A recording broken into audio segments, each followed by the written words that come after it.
ওই আত্মাটা এসির পাশেই আছে। আমার ইএমএফ মেশিন মিথ্যে বলবে না।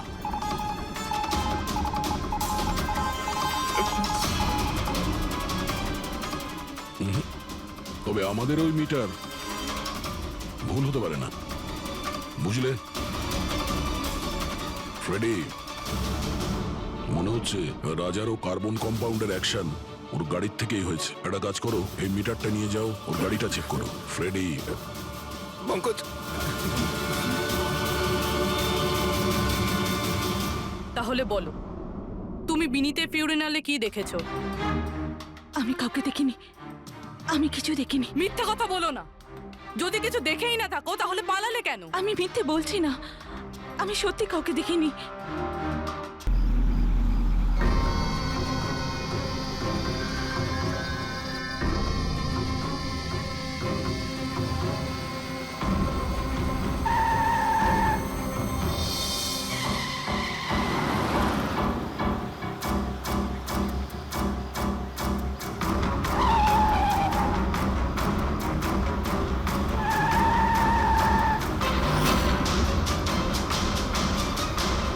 চলন্ত গাড়িতে ঘুমানো ভালো কথা নয়।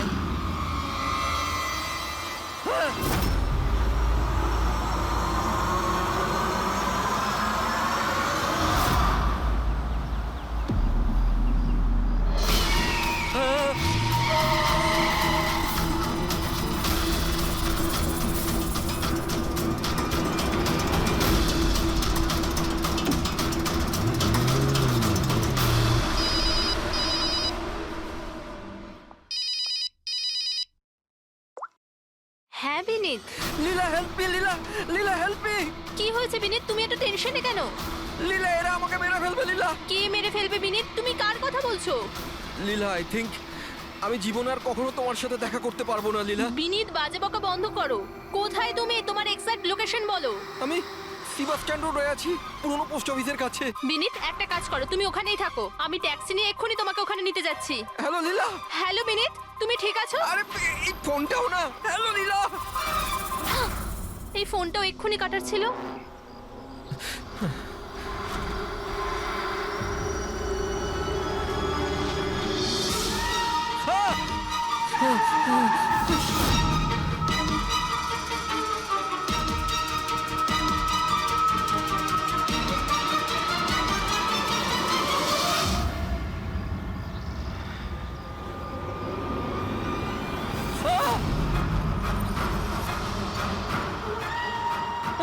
হে ভগবান, please help me.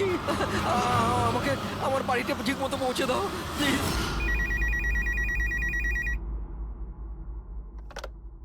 Hello, CID bureau. Hello ma'am, ma'am please আমাকে হেল্প করুন। ম্যাম, আমার স্বামী এই মুহূর্তে খুব বড় বিপদের মধ্যে আছে। কি স্যার, কি হয়েছেটা কি ওনার? ম্যাম, ওর প্রাণ সংশয় হয়েছে, কেউ ওকে মারতে চায়। ম্যাম প্লিজ ওনাকে বাঁচিয়ে নিন ম্যাম, প্লিজ। উনি কি এখন আপনার সঙ্গেই আছেন? না ম্যাম, ম্যাম এই মুহূর্তে উনি ওনার গাড়িতে আছেন, ওই সাব স্ট্যান্ড রোডের পাশে পুরনো যে পোস্ট অফিস আছে ওখানে। আচ্ছা শুনুন ম্যাম, দেখুন আমাদের দুজন অফিসার ওই এরিয়াতেই আছে। আপনি আপনার গাড়ির ডিটেলসটা বলুন। হোয়াইট ব্যাস্টার আছে আর গাড়ির নাম্বার হলো 2536। ম্যাম ওনাকে আপনি বাঁচিয়ে তো নেবেন ম্যাম। আপনি চিন্তা করবেন না, আপনার হাজবেন্ডের কিচ্ছু হবে না। ওকে? প্রবীর, অভিজিৎকে ফোন করো আর ওকে গাড়ির ডিটেলসটা দিয়ে দাও। ওকে বলো যে ব্যাপারটা আর্জেন্ট।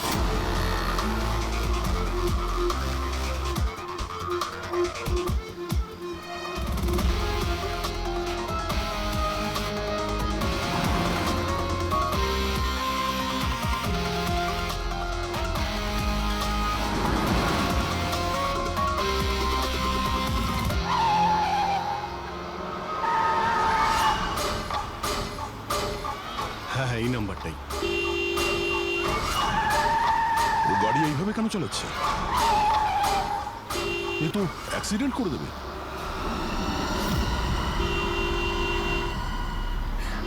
আমাকে ক্ষমা করে দাও, আমাকে ক্ষমা করে দাও, আমি মরতে চাই না, আমাকে ক্ষমা করে দাও।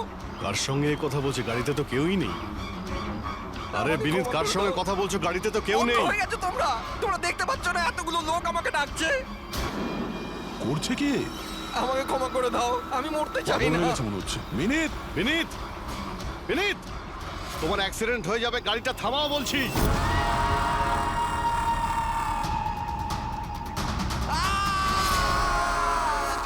আঙ্কেল আমার সাথে খেলো না, খুব মজা হবে।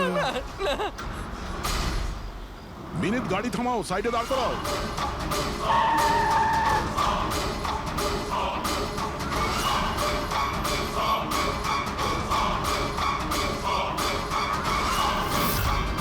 দাঁড়িয়ে যাও বিনীত, বিনীত।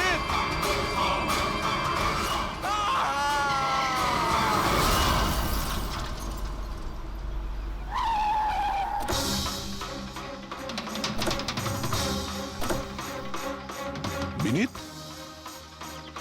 ও নো, এ তো মারা গেছে।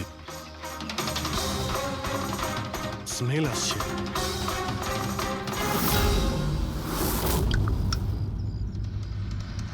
মদ। ড্রিঙ্ক করে গাড়ি চালাচ্ছিল, কিন্তু ও গাড়িতে কথা বলছিল কার সাথে? মদের নেশায় ভুলভাল বকছিল। মদ খেলে তো এটাই হয়, অ্যাক্সিডেন্ট। আপনি তো আমাকে কথা দিয়েছিলেন না যে বিনীতের কিছু হবে না, তো এটা কি হয়ে গেল? দেখুন ম্যাডাম, যদি ওনার অন্য কোনো দের হাত থেকে প্রাণ সংশয় থাকতো আমরা ওনাকে নিশ্চয়ই বাঁচাতাম, কিন্তু উনি তো নিজেই মদ খেয়ে গাড়ি চালাচ্ছিলেন। আপনি তো জানেন এটা কতটা ডেঞ্জারাস।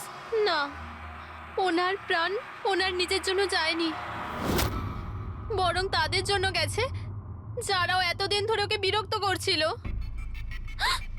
কারা? সকাল সন্ধে ঘুমিয়ে জেগে সব সময় ওকে বিরক্ত করত। উনি এতটাই চিন্তিত হয়ে গিয়েছিলেন যে উনি নিজের বিজনেসেও পুরোপুরি নজর দিতে পারছিলেন না। কোন লোকের কথা বলছেন আপনি? একটু পরিষ্কার করে বলুন। ম্যাম, বিনীতের মৃত্যু আমাদের সামনে হয়েছে, আর ওই সময় ও ছাড়া গাড়িতে কেউ ছিল না। তাহলে ওর মৃত্যুর দোষ আপনি অন্য কারোর ঘাড়ে চাপাচ্ছেন কেন? কারণ ওনার খুন হয়েছে, মার্ডার, এটা মার্ডার। মার্ডার হয়েছে? আপনি আপনি কি জানেন কারা করেছে এটা? আত্মারা। হতে পারে আপনারা ওই আত্মাটাকে দেখতে পাননি, কিন্তু বিনীত ওদের পরিষ্কারভাবে দেখতে পেত। সিআইডিরা আত্মা টাত্মায় বিশ্বাস করে না। আপনিও মানতেন স্যার, যদি আপনি 2 সপ্তাহ আগের ঘটনাটা দেখে থাকতেন। লীলা ওঠো, ওঠো লীলা, লীলা ওঠো। বিনীত, বিনীত,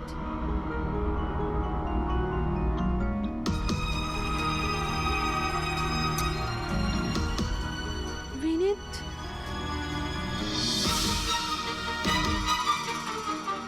বিনীত, কি হয়েছে বিনীত? ওই দেখো, আলমারির ওপরে। কি আছে ওখানে বিনীত? লীলা, আলমারির উপরে কেউ আমাকে দেখছে, আমাকে শুতে দিচ্ছে না। বিনীত, ওখানে কিচ্ছু নেই, কিচ্ছু নেই। তুমি না নিশ্চয়ই কোনো খারাপ স্বপ্ন দেখেছো। চলো শোবে চলো। আমি কোনো স্বপ্ন দেখিনি। ওই দেখো এখনো দেখছে আমাকে। তুমি কেন দেখতে পাচ্ছ না? বিনীত, ওখানে কিচ্ছু নেই। তোমার শরীর ঠিক নেই বিনীত, চলো তুমি এসে শুয়ে পড়ো, চলো। কিচ্ছু নেই বিনীত, তুমি না খারাপ স্বপ্ন দেখেছো, তার জন্য এরকম হচ্ছে। সরি সরি, আমাকে ক্ষমা করে দাও প্লিজ। 1 মিনিট। আর এই বিনীত কি কারণে ক্ষমা চাইছিল? এটা তো আমিও জানি না স্যার। বিনীত কাজ কি করতো?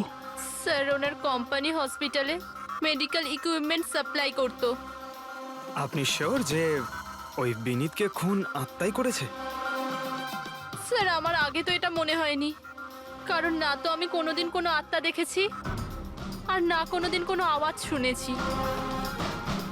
কিন্তু পরে আমার বিনীতের কথাই বিশ্বাস হতে লাগলো যে ও সত্যি কথা বলছে।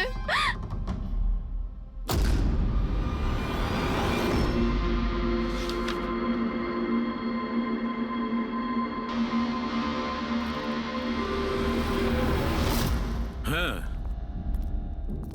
বস, এর মৃত্যুর একটাই কারণ চোখে পড়ছে, এর মাথার ওপর লাগা আঘাতটা। যেটা অ্যাক্সিডেন্টের কারণে লেগেছে। ঠিক তো ডক্টর সালুকে, আর কোনো কারণ নেই তো? হ্যাঁ, দয়া ভিসেরাল স্যাম্পলকে চেক করা এখনো বাকি আছে, কিন্তু প্রাইমা ফেসি তো এটাই বলছে মৃত্যুর কারণ অ্যাক্সিডেন্ট। আর বস, এর রক্তের মধ্যে আমি অ্যালকোহল অনেকটা বেশি মাত্রায় পেয়েছি। ও আমার মনে হচ্ছে সেই কারণেই ওর হ্যালুসিনেশন শুরু হয় আর ও ধাক্কা মেরে দেয়। তার মানে হলো এটা কোনো খুনের ব্যাপার নয়। আমরা চাইলেই ওদের বডিটা ফেরত দিয়ে দিতে পারি। যদি কোনো ডাউট থাকে সেটা ভিসেরাল স্যাম্পল থেকে জানা যেতে পারে।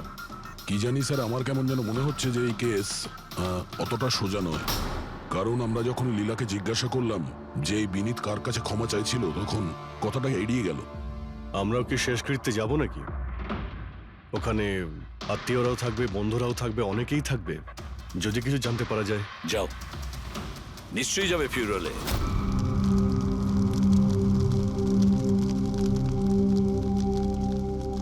ঠিকই হয়েছে, মরে গেছে। খারাপ লোকেদের সাথে এটাই হওয়া উচিত।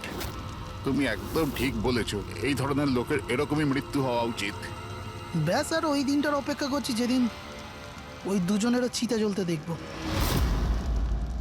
ওই দিন আমি তোমাদের দুজনকে অনেক বড় পার্টি দেবো। কি সমস্যা কি তোমার? হ্যাঁ, এখানে একটা শোক পালন করার জায়গায় উৎসব পালনের কথা বলছো তোমরা? কেন করবো না উৎসব? আরে আসল উৎসব তো সেদিন হবে যেদিন এই দুজনেরও চিতা জ্বলবে। ওরা দুজনে চিতায় উঠুক কি না উঠুক, তুমি সিআইডি রাতে ঠিকই আসবে। স্যার, আপনারা যদি সিআইডির লোক হন তাহলে অপরাধীদের সাহায্য করার বদলে আমাদেরকে ন্যায় বিচার দেওয়া উচিত। এক মিনিট। কি বলতে চাও পরিষ্কার করে বলো। স্যার, আমার নাম পুনিত, আর আমার বাবা পার্পল হসপিটালে ভর্তি ছিল। ভেন্টিলেটরে ছিলেন। ডাক্তারবাবু, নার্স, ডাক্তারবাবু কোথায়? Relax. আমার বাবা মারা যাবে এক্ষুনি। প্লিজ ডাক্তারবাবুকে বলুন। কি হয়েছে? কেন চিৎকার করছেন? চিৎকার করবো না তো কি করবো? আমার বাবা ওখানে মারা যাচ্ছে, আর আপনাদের স্টাফ এখানে বসে মাছি মারছে। আপনি আগে শান্ত হন প্লিজ। আপনি পেশেন্টের কাছে যান, আমি Please, দেখছি। তাড়াতাড়ি করুন প্লিজ। হ্যাঁ, ম্যাম, একটা ঘটনা ঘটে গেছে। কি সমস্ত হয়েছে? ভেন্টিলেটর এক এক করে বন্ধ হচ্ছে। কি? হ্যাঁ ম্যাডাম, আমাদের দুজন ডাক্তার ম্যানুয়ালি অক্সিজেন দেওয়ার চেষ্টা করছে। ম্যাডাম, সবার সাথে এরকম হওয়াটা ঠিক নয়। যদি ভেন্টিলেটর ঠিক না হয় তাহলে পেশেন্টরা মরে যাবে। আরে আস্তে বলো। আরে এটা হসপিটালের রেপুটেশনের ব্যাপার।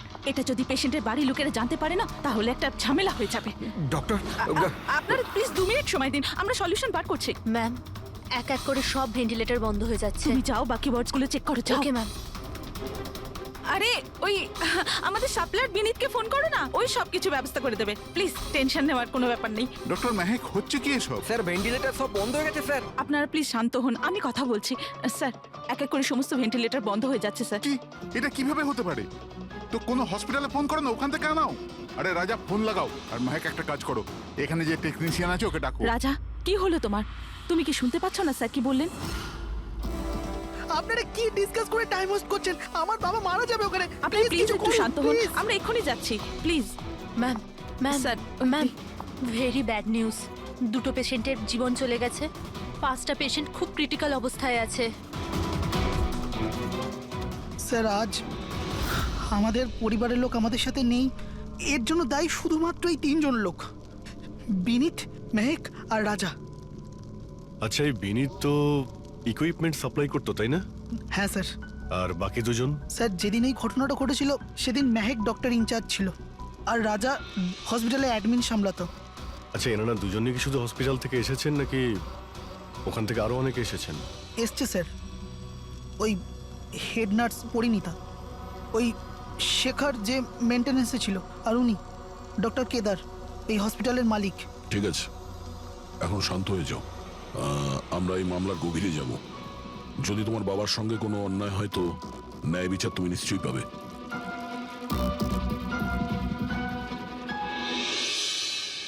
এখন বুঝতে পারছি বিনীত ক্ষমা চাইছিল কেন। আমাকে ক্ষমা করে দাও, আমি মরতে চাই না। আমাকে ক্ষমা করে দাও। আর এটাও বুঝতে পারছি যে বিনীতের মৃত্যুতে সবাই এত খুশি কেন। তার মানে বিনীতের মৃত্যুর কারণ যে কেউ হতে পারে। আর বিনীতের পরে খুনির পরের শিকার এই এদের দুজনের মধ্যে কেউ হতে পারে।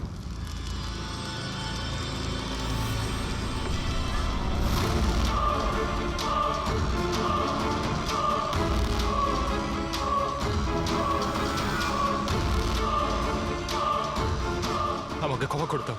তুমি আমাকে কেন মরতে দিলে? আমার পিছু নিও না।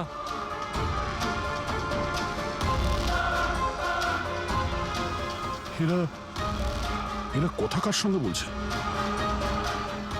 আমার পিছু নিও না। আর সেই কাল্পনিক লোকগুলোর সঙ্গে যার সঙ্গে বিনীত কথা বলছিল। চাইলে তুমি আমাকে বাঁচাতে পারতে, কেন মরতে দিলে আমাকে? এবার তুমিও মরার জন্য তৈরি হয়ে যাও। আর এই মহিলারও একই কেস মনে হচ্ছে। ছাড়, ছাড় আমায়, ছাড় আমায়, আগুনের দিকে টানিস না। আমার কোনো দোষ নেই এতে। ছাড়, ছাড়, ছাড়, এই, ছাড় আমায়, ছাড় এই। আমায়, ছাড়, ছাড়, টানিস না আমায় আগুনের দিকে, ছাড়। আরে কি করছো নাকি? আরে, কি করছো? এদিকে এসো। আরে তুমি কি করছিলে? হ্যাঁ, আমি একটু ডিস্টার্ব আছি, এতে আপনারা কি করবেন? আমার ডিস্টারবেন্সের সাথে আমায় নিজেকেই লড়তে হবে। তুমি এদিকে এসো, একটু দূরে দাঁড়াও, ওই দিকটায় যাও। তাহলে অনেক লোক আছে যারা বিনীতের মৃত্যু সংবাদ শুনে আনন্দিত, হ্যাঁ? হ্যাঁ স্যার। আর এখন ওরা মেহেকার রাজার মৃত্যুর খবর শুনতে চাইছে। রাজা আর মাহাকের ব্যবহারটাও খুব একটা নর্মাল লাগছিল না স্যার, অনেকটা ভয়ে ভয়ে ছিল স্যার, বিনীতের মতো। স্যার, ভিসারের স্যাম্পলের রিপোর্ট চলে এসেছে। গুড। কোনো গন্ডগোল আছে? হ্যাঁ, একজন সাধারণ মানুষের রক্ত যতটা লাল হয়, বিনীতের রক্ত তার থেকে অনেক বেশি লাল ছিল। ও, এখন বুঝতে পারছি যে বিনীত কেন আত্মা দেখতে পেল। কেন স্যার?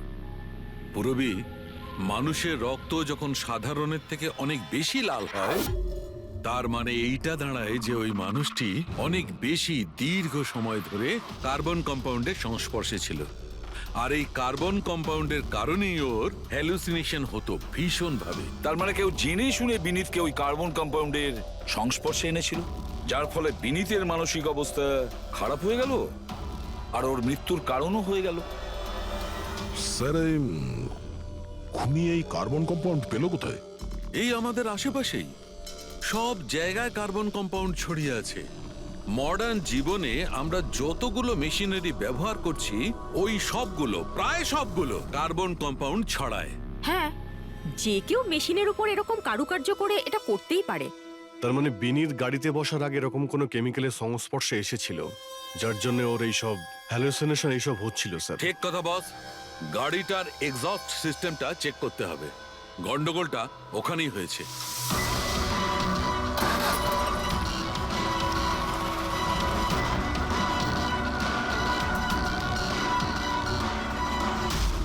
সালুঙ্কে স্যার তো ঠিকই বলছিলেন স্যার, পেট থেকে তো কেমিক্যাল বেরিয়ে আসছে। একটা কথা তো তাহলে ঠিক পঙ্কজ, ওই আত্মা টাত্মা বলে কিচ্ছু ছিল না। হ্যাঁ। স্যার, তার মানে এখন খুনের নিশানায় দুজন রয়েছে, রাজা আর মেহেক।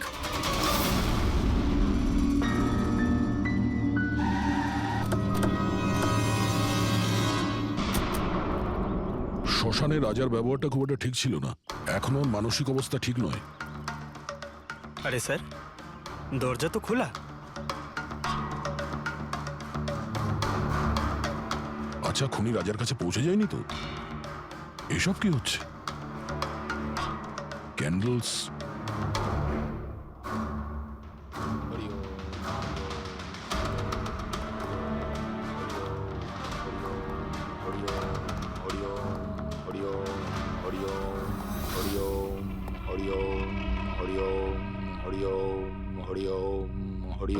রাজা,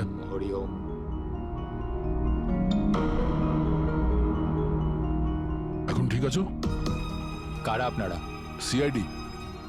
বিনীতের শেষকৃত্যে দেখা হয়েছিল আমাদের। তুমি আগুনে ঝাঁপাতে যাচ্ছিলে, আমরা তোমাকে আটকেছিলাম, মনে আছে? মানে ঝাঁপ দিতে যাচ্ছিলে, আমরা তোমাকে। এবার আপনাদের আমাকে আটকানোর বা বাঁচানোর কোনো দরকার নেই। যতক্ষণ বিনীতের খুনি ধরা না পড়বে, তোমারও প্রাণের সংশয় আছে।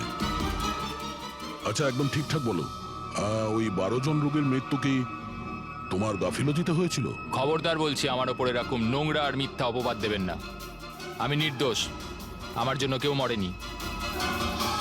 শান্ত হও, শান্ত হও। রাজাকে অনেক কষ্টে শান্ত করেছি, ওকে ডাকাবেন না। আপনি কে? আমার নাম শ্লোক। আমি রাজাকে এই খারাপ সময় থেকে বার করে আনবার চেষ্টা করছি। ও, তার মানে আপনি সাইকিয়াট্রিস্ট? সাইকিয়াট্রিস্ট নয়, সাইকি, মিডিয়াম। এই জগৎ আর অন্য জগতের সঙ্গে একটা সেতু ভেবে নাও। অন্য জগৎ? অন্য আবার কোন জগৎ? ওই আত্মাদের জগৎ। যদিও আমরাও একটা মাধ্যম।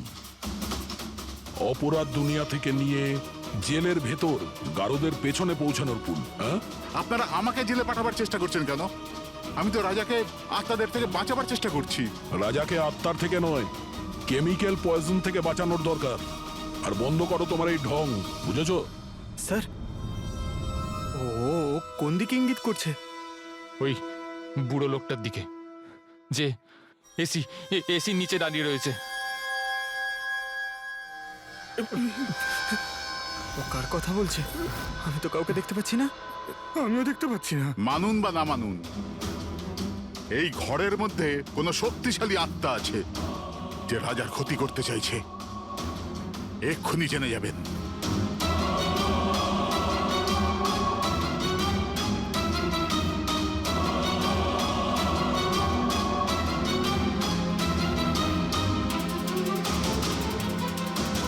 মিটার দিয়ে আত্মা দেখা যাবে?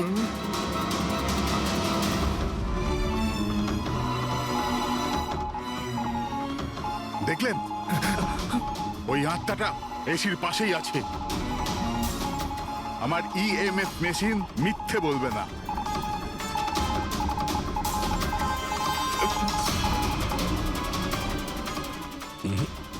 তবে আমাদের ওই মিটার ভুল হতে পারে না, বুঝলে ফ্রেডি?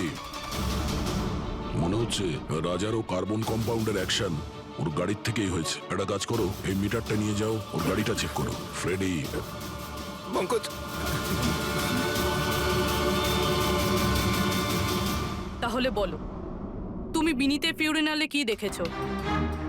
আমি কাউকে দেখিনি, আমি কিছু দেখিনি। মিথ্যা কথা বলো না। যদি কিছু দেখেই না থাকো তাহলে পালালে কেন? আমি মিথ্যে বলছি না, আমি সত্যি কাউকে দেখিনি।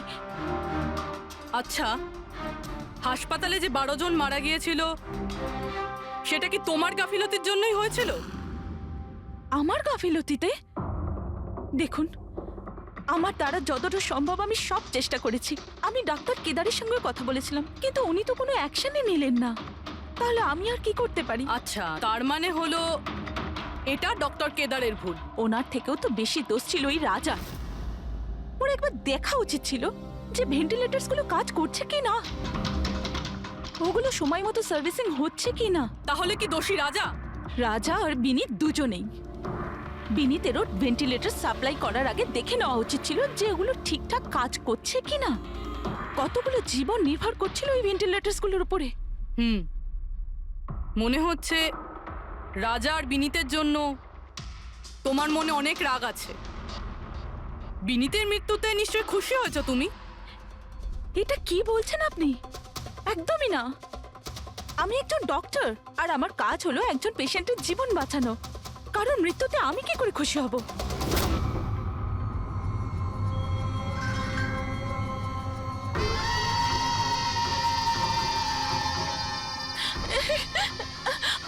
আবার এসে গেছে, আবার এসে গেছে। কিন্তু কিন্তু এখানে তো কেউই নেই। পিছনে। আরে এখানে কেউই নেই। দেখো, তুমি ভয় পেও না। যতক্ষণ আমি আছি তোমার কিছু হবে না, ঠিক আছে?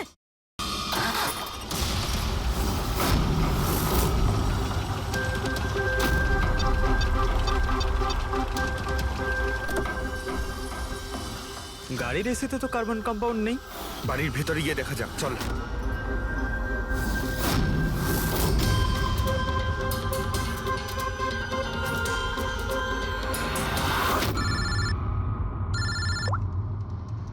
হ্যাঁ পুরবী। মেহেকের বাড়িতে কোনো কেমিক্যাল পাওয়া যায়নি? ঠিক আছে, যতক্ষণ ওই খুনি ধরা না পড়ে ততক্ষণ তুমি ওর সঙ্গেই থাকো, ঠিক আছে?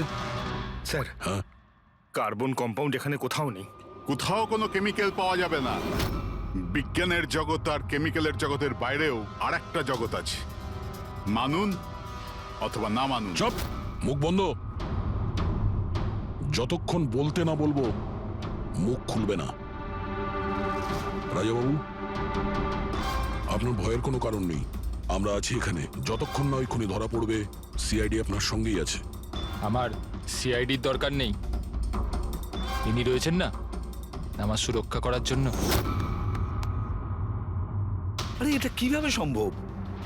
না রাজার বাড়িতে কেমিক্যাল পাওয়া গেছে আর না মেহেকের বাড়িতে পাওয়া গেছে, এটা কি করে সম্ভব? স্যার, আমরা রাজার বাড়িটাকে ভালো করে চেক করেছি, এক একটা কোণা দেখেছি, ওই গাড়িটাও চেক করেছি, কোথাও কিছু পাওয়া যায়নি। হ্যাঁ, কিন্তু দয়া, যদি কোনো কেমিক্যাল ব্যবহারই না হয়ে থাকে তাহলে রাজা আর মেহেকের হ্যালোজুলেশন হলো কি করে? কোনো তো একটা কারণ থাকবে। আর স্যার, যেভাবে বিনীতের কারের এসিতে কেমিক্যালের ব্যবহার করা হয়েছে, এটা কোনো আনপ্রফেশনাল কেউ করেছে বলে আমার মনে হয় না। একটা কাজ করা যাক, যারা মারা গেছে তাদের বাড়িতে দেখো, হয়তো কেউ থাকতে পারে যে কেমিক্যালের বিষয়ে খুব ভালো করে জানে, বা কেউ কেমিক্যালের এক্সপার্ট। আর হ্যাঁ, হসপিটালের ওই স্টাফকে ডাকো। চিফ নার্স যে আছে না, হেড নার্স পরিণীতা, আর হেড টেকনিশিয়ান শেখর, আর মালিক কেদার, তিনজনকেই ডাকো। স্যার, দেখা যাক।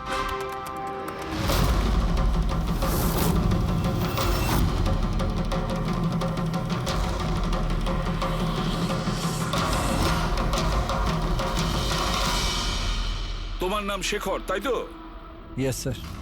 হসপিটালের হেড মেকানিক, মেইন টেকনিশিয়ান। তার মানে হসপিটালে যদি কোনো মেশিনে প্রবলেম হলে সবার প্রথমে তোমার কাছে খবর আসে। হ্যাঁ স্যার, ঠিক। তাহলে হসপিটালের ভেন্টিলেটর খারাপ ছিল সেটা তুমি জানতে না? স্যার, প্রথম থেকেই জানতাম। তাহলে কেন কিছু করনি? কাউকে কিছু বলনি কেন? হ্যাঁ স্যার, এতে আমার কোনো দোষ নেই। তাহলে কার ভুল ছিল?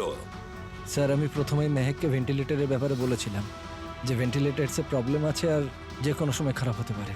এটা তুমি ভেন্টিলেটর বন্ধ হওয়ার আগেই জানিয়েছিলে? ইয়েস স্যার, এক সপ্তাহ আগে। ম্যাম, আমি আপনাকে একটা নোটিশ পাঠিয়েছিলাম, ওয়ার্ডের ভেন্টিলেটরগুলো ঠিকমতো কাজ করছে না। ও, আমি তোমার চিঠিটা পড়েছি শেখর, তুমি টেনশন নিও না, আমি কিছু একটা করছি। কিন্তু ম্যাম, ব্যাপারটা খুব আর্জেন্ট। হ্যাঁ হ্যাঁ, আমি জানি। ডক্টর মেহেক, ইয়েস ম্যাম আপনাকে অ্যাকাউন্টস ডিপার্টমেন্টে এক্ষুনি ডেকেছে। ও হ্যাঁ, আসছি। Don't Okay, worry ma'am. Shekhar, আমি নিশ্চয়ই কিছু ব্যবস্থা নেব, পাক্কা। কিন্তু স্যার, উনি আমার কথাটা সিরিয়াসলি নিলেন না। হ্যাঁ, মেহেক ভেন্টিলেটরস খারাপ হওয়ার সময় পেশেন্টদের বাঁচানোর খুব চেষ্টা করেছিল, কিন্তু রাজা স্যার এত ঘাবড়ে গেলেন যে কিছু করতেই পারলেন না। শেখর বাবু, তুমি কতটা সত্যি বলছো আর কতটা মিথ্যে সেটা তো আমরা জেনেই নেব। স্যার, মেহেকের কোনো ভুল ছিল না। ও ভেন্টিলেটর খারাপ হওয়ার কথা আমাকে প্রথমেই বলে দিয়েছিল। তারপর আপনি কি করলেন? স্যার, আমি হসপিটালের অ্যাডমিন হেডকে বলে দিয়েছিলাম, রাজাকে, কারণ হসপিটালের যতগুলো মেশিন আছে সেগুলো দেখাশোনার দায়িত্ব অ্যাডমিন হেডেরই। তাহলে এই সমস্ত কিছু আপনি রাজাকে বললেন আর আপনার দায়িত্ব শেষ হয়ে গেল। আপনি তো এই হসপিটালের মালিক, তাই না? তাহলে এভাবে দায়িত্ব শেষ হয়ে যায় কি করে আপনার? স্যার, আমি আমার দায়িত্ব পালন করেছি, সেই জন্য তো আমি নিজে গিয়েছিলাম রাজার কেবিনে। রাজা। হ্যাঁ স্যার। এসব কি করছো? আরে এগুলো দরকারি নয়। এতগুলো রোগীর শ্বাস প্রশ্বাস ভেন্টিলেটরের সাহায্যেই চলছে, আর তুমি এখানে বসে আছো। আরে কিছু করো। হ্যাঁ স্যার, আমি এক্ষুনি সাপ্লাইয়ের সাথে কথা বলে ভেন্টিলেটর চেঞ্জ করে দিচ্ছি। প্লিজ প্লিজ তাড়াতাড়ি করো। স্যার, আমি বুঝতে পারছি না যে ও ভেন্টিলেটর কেন পাল্টালো না। আমি অবাক হচ্ছি স্যার যে কেউ কেদারবাবুর দিকে আঙুল তুলছেন না। সবাই রাজা, বিনীত আর মেহেকের পিছনে পড়ে আছে। সেটাই মেহেকের তো, পিছনে পড়ে হসপিটালের মালিক না কেদার বাবু? তাহলে এই সমস্ত কিছুর দায়ভারও কেদার বাবু আপনার। কিন্তু স্যার, এবার আমি নিজে গিয়ে তো ঠিক করতে পারি না ভেন্টিলেটর। স্যার, আমার কাজ হলো কনসার্ন ডিপার্টমেন্টকে ইনফর্ম করা, আর আমি সেটা করে দিয়েছিলাম। বরং আমি বিনীতের সঙ্গে নিজে কথা বলেছিলাম। আমি ওকে বলে দিয়েছিলাম যে যদি এগুলো রিপেয়ার করা যায় তো রিপেয়ার করুক, না হলে চেঞ্জ করে দিক। কিন্তু ও কোনো অ্যাকশনই নিল না। এ কোনো অ্যাকশন নেয়নি, সে কোনো অ্যাকশন নেয়নি। আপনি কি অ্যাকশন নিয়েছিলেন? আর দোষ দিচ্ছেন বিনীতকে, যে কিনা মারা গেছে, বা রাজার, যে উত্তর দেওয়ার পরিস্থিতিতে নেই। স্যার, যেটা সত্যি ছিল ওটা আমি আপনাদের বলে দিলাম। সেটা এবার মানবেন কি মানবেন না স্যার, আপনাদের ব্যাপার। পরিণীতা স্যার। হসপিটালের হেড নার্স, তাহলে তুমি হসপিটালের ব্যাপারে নিশ্চয়ই সবকিছু জানো। হ্যাঁ স্যার। তাহলে এবার সত্যি করে বলো, এই যা কিছু হয়েছে কার গাফিলতির কারণে হয়েছে? তাড়াতাড়ি বলো। হ্যাঁ স্যার, বলছি। আমার সাথে বিশ্বাসঘাতকতা করার চেষ্টা করো না রাজা। আর হ্যাঁ, যদি মেশিনে কোনো ফিজিক্যাল ড্যামেজ থাকে তাহলে সেটা ওয়ারেন্টিতে আসে না। যদি তোমার নতুন ভেন্টিলেটর চাই তাহলে তোমাকে পুরো কস্ট পে করতে হবে, বুঝেছো? আমি তোমার থেকে বাজে লোক আজ অব্দি আমার জীবনে দেখিনি। এবার থেকে না তো আমাদের হসপিটাল তোমার থেকে কিছু কিনবে, না তো শহরের আর কোনো হসপিটাল। শোনো, এসব হুমকি অন্য কাউকে দেবে। তুমি জানো না আমি কে, যা করার করে নাও।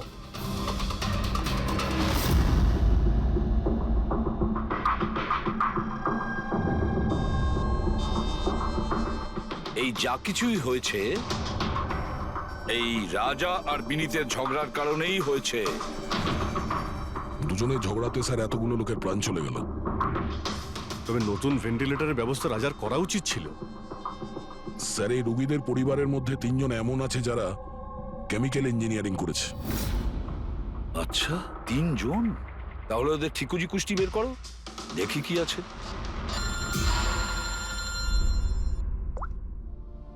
Hello, ACB Pradyuman. হোয়াট? ঠিক আছে, আমরা এক্ষুনি পৌঁছচ্ছি। কি হয়েছে স্যার? রাজা মারা গেছে।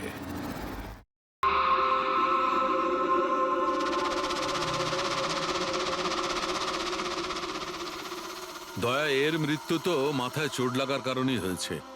মনে হচ্ছে ছাদ থেকে লাফ দিয়েছে। হতে পারে হ্যালুসিনেশন এত জোরে হয়ে গেছে যে ঘাবড়ে গিয়ে রাজা উপর থেকে ঝাঁপ মেরে দিয়েছে। আর তুমি খেয়াল রাখছিলে না এর? এই খেয়াল রেখেছো তুমি? হ্যাঁ স্যার, রাজা তো একদম শান্ত হয়ে শুয়ে পড়েছিল। আমি কি করে জানবো যে হঠাৎ করে উঠে পড়বে আর আত্মহত্যা করে ফেলবে? যখন এটা হয়েছিল তুমি কোথায় ছিলে? হ্যাঁ স্যার, আমি অন্য ঘরে শুয়েছিলাম। তখনই আমি রাজার জোরে জোরে চিৎকার শুনলাম। আমি এই আত্মাদের সহ্য করতে পারছি না, আমার নিস্তার চাই, মুক্তি চাই।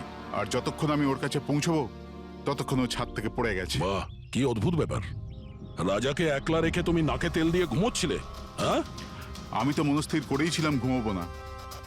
কে জানে কিভাবে ঘুমিয়ে পড়লাম। নিশ্চয়ই আমাকে ওই আত্মাগুলোই ঘুম পাড়িয়ে দিয়েছিল। আপনি এটা দেখুন স্যার, মিটারের রিডিং কত বেড়ে গেছে। আমারও কিন্তু একটু ক্লান্তি ভাব লাগছে স্যার। আর দ্বিতীয়বার যদি আমাকে এই মিটার দেখিয়ে দিস না তাহলে মনে রাখিস। দয়া, 1 মিনিট ভাই, একটু মিটারটা দেখি। এই নিন। এই মিটারটা আমি রাখছি। হ্যাঁ, আমি ফেরত দিয়ে দেবো পরে। ঠিক আছে স্যার, কিন্তু দিয়ে দেবেন। হ্যাঁ, দিয়ে দেবো দিয়ে দেবো। বরং এখন তুমি বাড়ি গিয়ে একটু আরাম করো। ক্লান্ত হয়ে গেছো, একটু দুর্বলও লাগছে। হ্যাঁ হ্যাঁ স্যার। ঠিক মতো ঘুমও হয়নি। যাও যাও, আরাম করো। এটা কি ডক্টর সালুকে? ওকে যেতে দিলেন আর এই মিটারটা রেখে দিলেন? দয়া, এই যে মিটারটা না, এটা খুব কাজের জিনিস।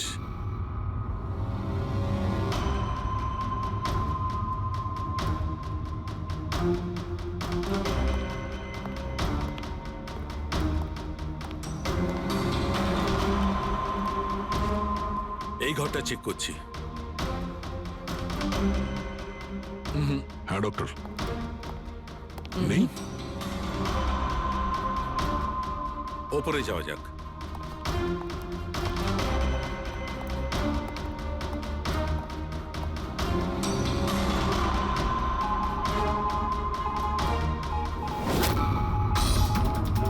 আরে সালুঙ্কে স্যার, সাবধানে!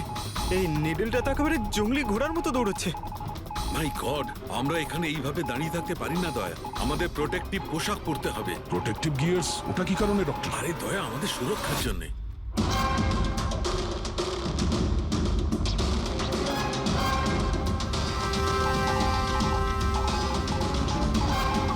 এই দেখো, সবচেয়ে বেশি মিটার রিডিং এখানেই পাওয়া যাচ্ছে, এই এসিটার নিচে। মনে স্যার ওই পঙ্কজ, খবরদার খবরদার যদি আত্মার নাম নিয়েছো। স্যার, এই মিটারটা কোন দিকে ইঙ্গিত করছে? বলছি বাইরে চলো, বাইরে চলো।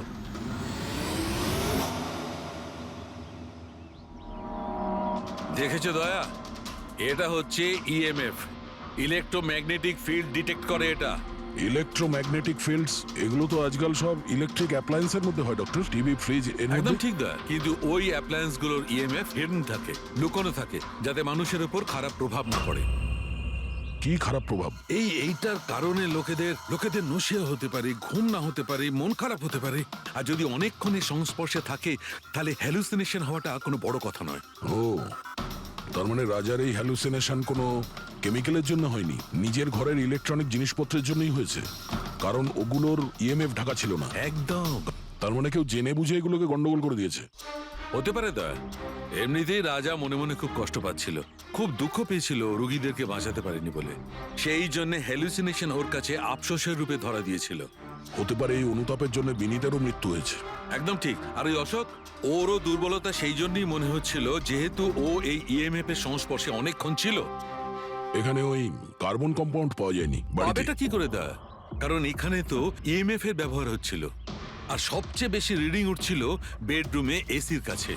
তার মানে বেডরুমের এসিতে কোনো কারুকাজ করা হয়েছে। তাহলে তো মেহেকের বাড়িতে ওই ইএমএফ হনো। আমার তাড়াতাড়ি পূরবীকে ইনফর্ম করতে হবে।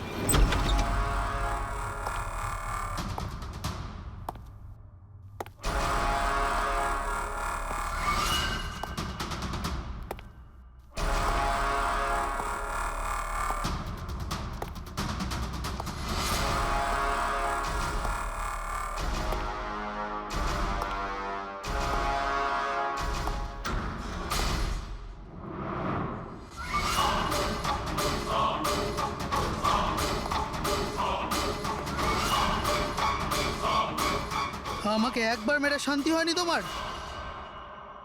আমাকে আবার মারতে এসেছো?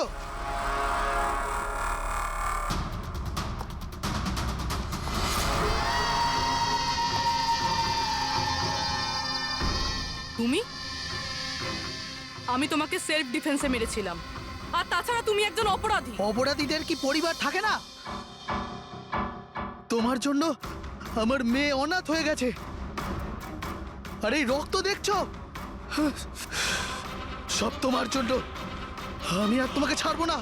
দেখো, আমার কাছে আসবে না, আমি কিন্তু মেরে দেবো। আমি তোমাকে ছাড়বো না। আমার কাছে আসবে না, আমি কিন্তু বলছি মেরে দেবো। আমি বলছি আমার কাছে আসবে না, আমি মেরে। পূরবী, কি করছো তুমি? ছাড়ো এটা। স্যার, ওই যে ওই লোকটা। কি? স্যার এখানে। স্যার ওনাকে ধরুন, উনি আমাকে মারতে চান। এক মিনিট, আগে এখান থেকে বাইরে চলুন। তাড়াতাড়ি চলো, প্লিজ তাড়াতাড়ি, প্লিজ তাড়াতাড়ি, ফাস্ট। এই হলো সেই তিনজন যাদের সম্পর্ক কেমিক্যাল ইঞ্জিনিয়ারিং এর সঙ্গে আছে। সুহাস, দীপক আর কিশোর। খুনি এদের মধ্যে যে কেউ হতে পারে। না অভিজিৎ, কারের এসিতে কেমিক্যাল ফিক্স করাটা অন্য ব্যাপার, আর ইলেকট্রোম্যাগনেটিক ফিল্ডকে এত চাতুর্যের সঙ্গে ব্যবহার করাটা অন্য কথা। আমার মনে হচ্ছে ও এমন একজন লোক যার সায়েন্সে, মেডিকেল সায়েন্সের উপর খুব ভালো দখল আছে, হয়তো কোনো ডক্টর অথবা সায়েন্টিস্ট।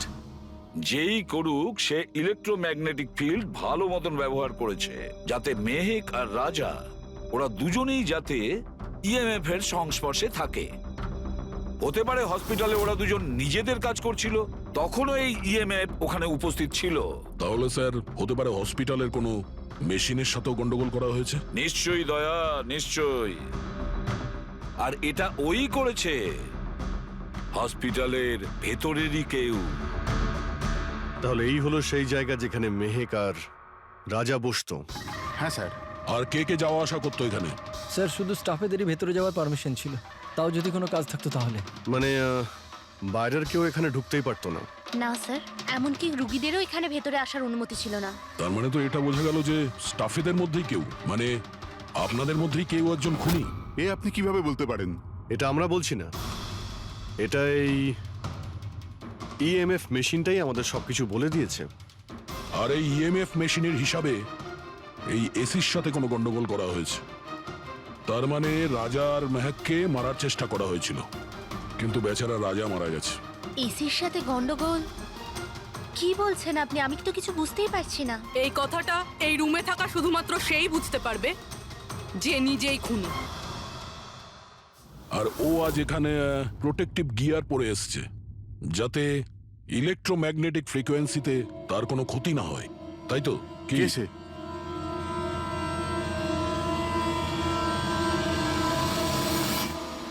এদিকে এসো।